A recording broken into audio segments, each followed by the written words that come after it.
क्या आपने कभी ऐसा महसूस किया है कि बाकी लोग अपनी लाइफ में आगे बढ़ रहे हैं और आप वहीं के वहीं हैं? कोई अच्छी जॉब में है, कोई बिजनेस चला रहा है, कोई सोशल मीडिया पे ग्रो कर रहा है और आप सोचते रह जाते हो, मेरे साथ ही ऐसा क्यों हो रहा है?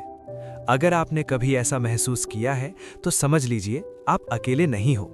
ये फीलिंग बहुत कॉमन है। मैं आपको एक छोटी सी रियल लाइफ बात बताता हूँ।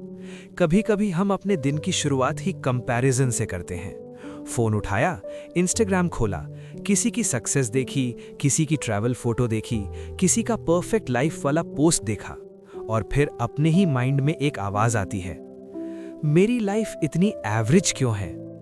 यही कंपैरिजन धीरे धीरे सेल्फ वर्थ को खा जाता है। आपके पास जो भी अच्छा है वो छोटा लगने लगता है और जो नहीं है वो बहुत बड़ा लगने लगता है। यही प्रॉब्लम है। असल में हम अपनी लाइफ को अपनी लाइफ की तरह नहीं देखते, हम उसे दूसरों की लाइफ के अगेंस्ट मेजर करते हैं। और जब आप ऐसा करते हो तो हमेशा दुख ही मिलेगा। क्यों? क्योंकि दुनिया में हमेशा कोई न कोई आपसे आगे होगा। कोई ज़्यादा सुंदर होगा, कोई ज़्यादा रिच होगा, कोई ज़्यादा कॉन्फिडेंट होगा, कोई ज़्यादा सक्सेसफुल होगा। तो अगर आपकी खुशी दूसरों से कंपेयर करके तय होगी तो आपकी खुशी कभी स्टेबल नहीं रहेगी। आज आप ऊपर महसूस करोगे, कल नीचे। आज कॉन्फिडेंस आएगा, कल इनसिक्योरिटी। और यही वो ट्रैप है जिससे ये किताब हमें बाहर निकालना चाहती है। सच ये है कि आप यूनिक हो, लेकिन इसका मतलब ये नहीं कि आप स्पेशल बनकर बैठे रहो और बस दूसरों से अलग होने का इंतजार करो। इसका मतलब है आपको अपनी लाइफ को खुद बेहतर बनाना होगा। क्योंकि सेल्फ वर्थ का मतलब ये नहीं कि आप हर किसी से बेहतर हो। सेल्फ वर्थ का मतलब है आपको अपनी वैल्यू दूसरों की ओपिनियन से नहीं तय करनी चाहिए। मैं आपको एक और एग्जाम्पल देता हूँ।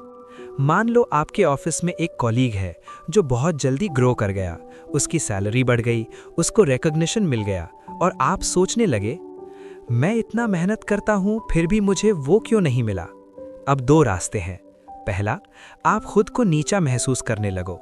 आप सोचो कि आप कम कैपेबल हो, फिर अंदर ही अंदर फ्रस्ट्रेशन भर जाए।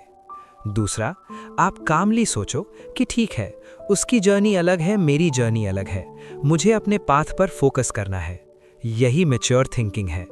क्योंकि हर इंसान की टाइमिंग अलग होती है, हर किसी का पेस अलग होता है, हर किसी की बैटल अलग होती है। लेकिन कंपैरिजन ये सब भूल जाता है।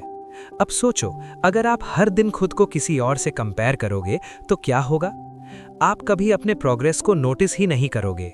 आप हमेशा किसी और के एंड रिजल्ट को देखोगे और अपने स्टार्टिंग पॉइंट से कंपेयर करोगे। ये अनफेयर है। आप अपने आप के साथ अनफेयर हो रहे हो। अब इसका सल्यूशन क्या है? बहुत सिंपल है। अपनी लाइफ को दूसरों की नज़र से देखना बंद करो। अपने ग्रोथ को मेजर करो। अपने येस्टरडे से कंपेयर करो। पिछले महीने से बेटर हो, पिछले साल से ज़्यादा स्ट्रांग हो, पहले से ज़्यादा अवेयर हो। अगर हाँ, तो आप ऑलरेडी आगे बढ़ रहे हो। सेल्फ वर्थ का असली मतलब यही है।